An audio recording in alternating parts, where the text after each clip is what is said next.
Hello friends, तो स्वागत है हमारे यूट्यूब चैनल एजुटेक अंशु पर। तो मैं हूं अंशु भारद्वाज।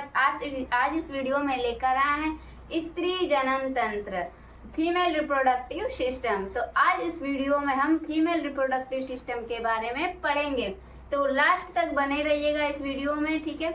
इस सेशन में बहुत ही इम्पोर्टेंट टॉपिक पॉइंट्स लेकर चलेंगे। तो आइए स्टार्ट करते हैं। देखिए, स्त्री जनन तंत्र क्या होता है। स्त्री जनन तंत्र वो है जहाँ बच्चे का निर्माण होता है, जहाँ बच्चे विकसित होते हैं, जहाँ अंडा और शुक्राणु का निषेचन होता है, जहाँ एग रिलीज होता है यानी कि अंडा रिलीज होता है। तो इतनी सारी पॉइंट्स हैं, यानी कि आप सभी लोग एक्साइटेड होंगे कि ये सेशन बहुत ही मजेदार होने वाला है। तो बने रहिएगा इस वीडियो में, ठीक है। आइए स्टार्ट करते हैं। तो देखिए, ये क्या स्त्री जनन तंत्र, ठीक है ना, क्या स्त्री जनन तंत्र है, इसके बारे में हम लोग पढ़ेंगे कि इसके कौन से पार्ट्स क्या हैं, ठीक है ना। आइए स्टार्ट करते हैं। देखिए, ये जो है, ये वाली जो संरचना है, ये अंडाशय, क्या है, ये अंडाशय है यानी कि ओवरी, ठीक है ना। क्या है, ओवरी, इसे इंग्लिश में कहते हैं ओवरी। इसका काम क्या होता है, अंडाशय का काम क्या होता है, अंडाशय का काम होता है अंडा रिलीज करना, यानी कि अंडे का निर्माण करना और उसके बाद अंडा रिलीज करना, यानी कि एग रिलीज करना, ठीक है ना। क्लियर है। अब ये हो गया अंडाशय। अंडाशय संख्या में 2 होता है और जोड़ी में बोला जाए तो एक जोड़ी होता है, जो आप सामने देख रहे हैं। एक अंडाशय यहाँ है और एक अंडाशय यहाँ है। क्लियर है। अंडाशय का काम क्या होता है, अंडे का निर्माण करना और अंडे को रिलीज करना, ठीक है। यहाँ तक हो गया। अब देखिए, ये जो अंडाशय है, इसको झलरी है, झलरी वाली संरचना है ना, उसको अंडाशय को क्या किया, पकड़ के रखी हुई है, क्या किया, पकड़ के रखी हुई है। और ये कहीं गिर न जाए तो इसकी वजह से ये गर्भाशय वाली पेरीमेट्रियम से क्या जुड़ी हुई है, किस लिगामेंट से जुड़ी हुई है, तो डिंब ग्रंथि बंधन से जुड़ी हुई है, ठीक है ना। ये जो लिगामेंट है, इसका नाम होता है डिंब ग्रंथि बंधन, ठीक है ना। इसका क्या नाम है, डिंब ग्रंथि बंधन है। क्लियर है, ठीक है। अंडाशय और गर्भाशय से जोड़ने वाली लिगामेंट क्या है, डिंब ग्रंथि बंधन होता है, ठीक है ना। अंडाशय और गर्भाशय को जोड़ने वाली लिगामेंट क्या कहलाती है, डिंब ग्रंथि बंधन कहलाती है। क्लियर है। अब देखिए, पहला तो आप जान गए कि ये वाली जो संरचना है वो क्या है, अंडाशय है। अंडाशय में अंडे का निर्माण होता है और वो क्या करता है, अंडे को रिलीज करता है। दूसरा, यह संख्या में 2 होता है और यह एक जोड़ी होता है, ठीक है ना, यह एक जोड़ी होता है, ठीक है। इसके बाद देखिए, यह गर्भाशय और अंडाशय को जोड़ने वाली जो लिगामेंट होता है वो क्या होता है, ये क्या होता है, ये डिंब ग्रंथि बंधन होता है, ठीक है ना। क्या होता है, डिंब ग्रंथि बंधन होता है, ठीक है। अब देखिए, इसके बाद अंडाशय के बाद एक झलरी की समान संरचना दिख रही है। कैसी, झलरी की समान संरचना दिख रही है, ऐसे पकड़ा हुआ है अंडाशय को, ठीक है ना। कहीं ये गिर न जाए, है ना, कहीं ये अंडाशय गिर न जाए। अगर अंडाशय नहीं रहेगा तो फीमेल रिप्रोडक्टिव सिस्टम का कोई मतलब नहीं रहेगा। क्योंकि अंडाशय से ही अंडा रिलीज होगा और इसके बाद यह गर्भाशय में जाएगा, जिससे एक भ्रूण का निर्माण होता है, ठीक है ना। भ्रूण मतलब एक बच्चे का निर्माण होता है। तो सबसे मेन इम्पोर्टेंट टॉपिक है, इसलिए इसे क्या कहा गया है, इसलिए अंडाशय को प्राइमरी सेक्स ऑर्गन कहा गया है, ठीक है ना। प्राइमरी सेक्स ऑर्गन मतलब प्राथमिक जनन अंग कहा गया है। आगे देखिए, इसके बाद ये जो है झलरी की समान संरचना दिखाई दे रही है, क्या है, झलरी इसको कहते हैं। इसके बाद आता है क्या, इसके बाद आता है अंडवाहिनी। क्या आता है, इसके बाद अंडवाहिनियां आती है, ठीक है ना। क्या आती है, अंडवाहिनी आती है। यहाँ से देख रहे हैं आप, इसकी संरचना है, इसकी संरचना लगभग 12 सेंटीमीटर होती है। किसकी, अंडवाहिनी की संरचना होती है 12 सेंटीमीटर। ये भी देखिए, संख्या में 2, एक साइड इधर एक साइड इधर, ठीक है ना। ये क्या है, एक साइड इधर है और एक साइड इधर।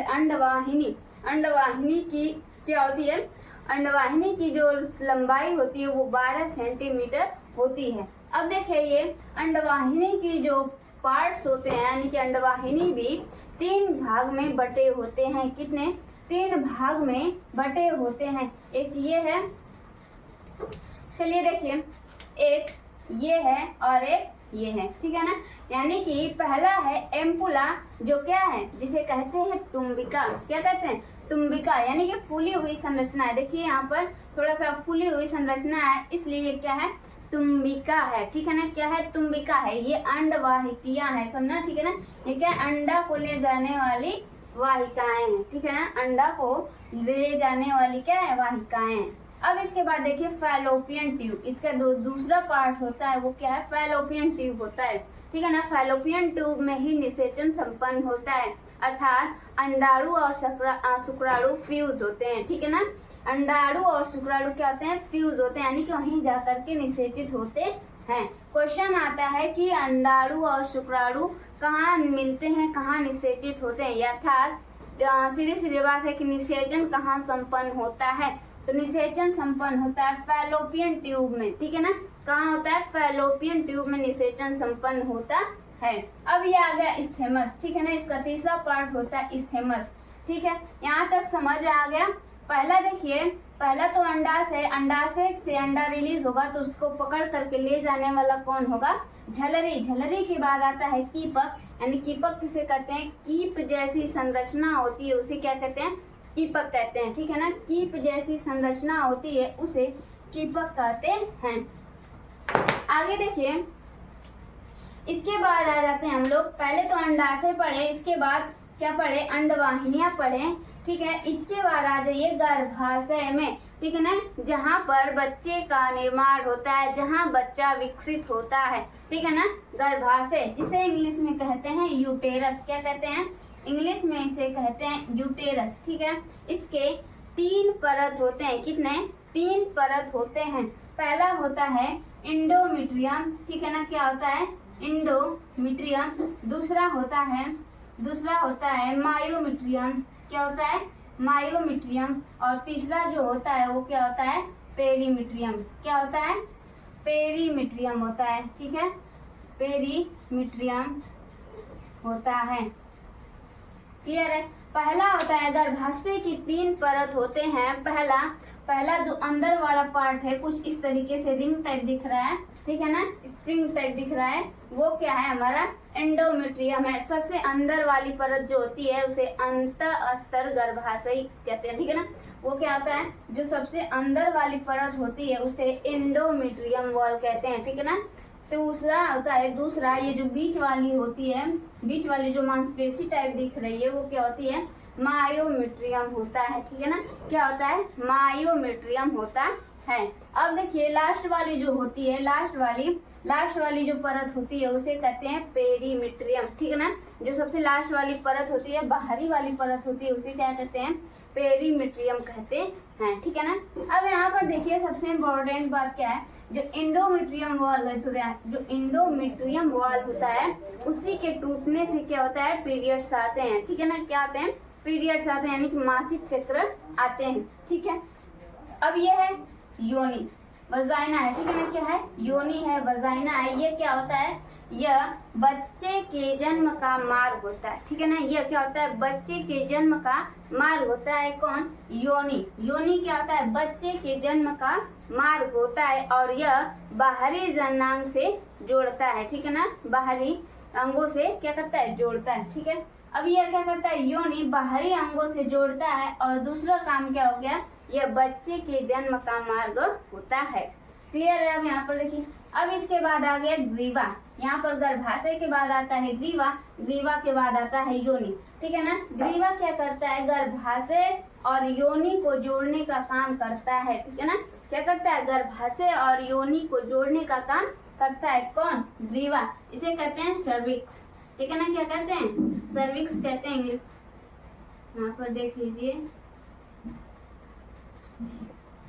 सर्विक्स कहते हैं। क्लियर है। यहाँ तक सभी को, यहाँ तक बात समझ में आई। यानी कि हम लोग क्या पढ़े, अंडाशय के बारे में पढ़े। एक और इम्पोर्टेंट बात है कि क्या है, अंडाशय में, अंडाशय क्या करता है, एक हार्मोन रिलीज करता है, ठीक है ना। क्या करता है, हार्मोन रिलीज करता है, ठीक है ना। पहला तो अंडा बनाता है, दूसरा हार्मोन भी रिलीज करता है। क्लियर है। हार्मोन भी रिलीज करता है कौन? अंडाशय। क्लियर है यहाँ तक। अब इसके बाद देखिए हम लोग पढ़ लिए स्त्री जनन तंत्र के बारे में हम लोग पढ़ लिए। एक नंबर जो मादा जनन तंत्र है वो मुख्यतः 2 प्रकार के होते हैं। कितने? 2 प्रकार के होते हैं। कौन कौन से? एक होता है प्राथमिक जनन अंग और दूसरा होता है द्वितीयक जनन अंग। ठीक है ना। पहला क्या होता है?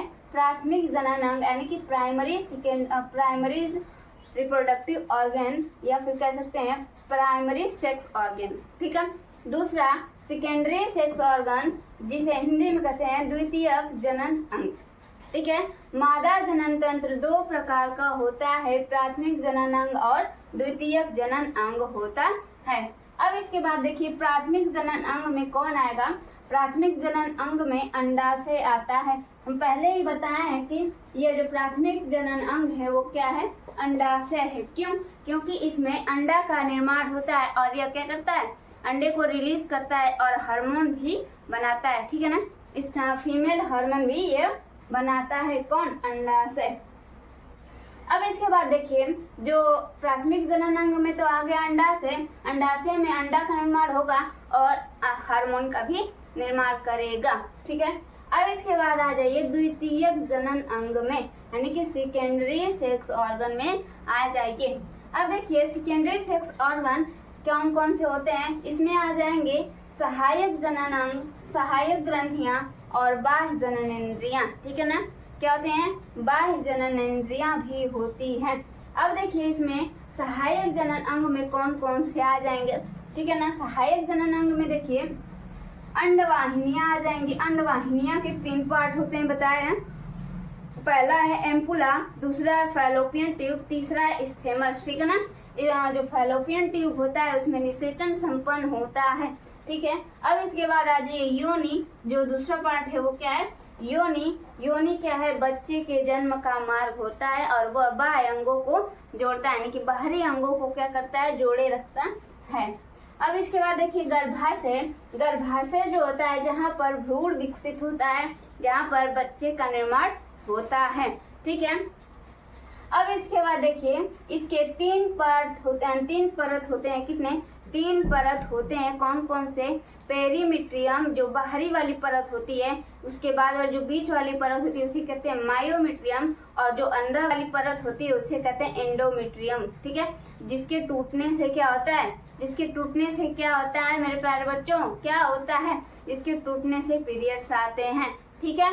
इसके बाद देखिए इसी में क्या आ जाएगा? बाह्य जननेंद्रियां, जिसके बारे में यहाँ पर है। अभी बताते हैं क्या होता है बाह्य जननेंद्रियां। ठीक है। इसके बाद आ जाइए सहायक ग्रंथियां के बारे में आ जाइए। सहायक ग्रंथियां 2 होती हैं, जो एक है बार्थोलिन ग्रंथि। क्या है? बार्थोलिन ग्रंथि। और उसमें क्या आ जाता है? स्तन ग्रंथि भी होता है। ठीक है ना। बार्थोलिन ग्रंथि और स्तन ग्रंथि होता है। अब यहाँ पर देखिए बाह्य जननेंद्रियां यहाँ पर भी है और यहाँ पर भी, दोनों में लिख दिए हैं। ठीक है ना। बाह्य जननेंद्रिया में क्या क्या आ जाएंगे? जघन शैल आ जाएगा, भगोष्ठ आ जाएगा। भगोष्ठ 2 प्रकार के होते हैं, एक बृहद होता है, एक लघु होता है। ठीक है ना। जो एक बृहद होता है यानी कि भगोष्ठ 2 प्रकार के होते हैं, एक बृहद होता है और एक लघु होता है। इसके बाद आ जाएंगे प्रकोष्ठ में। प्रकोष्ठ एक संवेदनशील अंग होता है। ठीक है ना। एक क्या होता है? संवेदनशील अंग होता है। यह बाह्य जननेंद्रियों के बारे में है।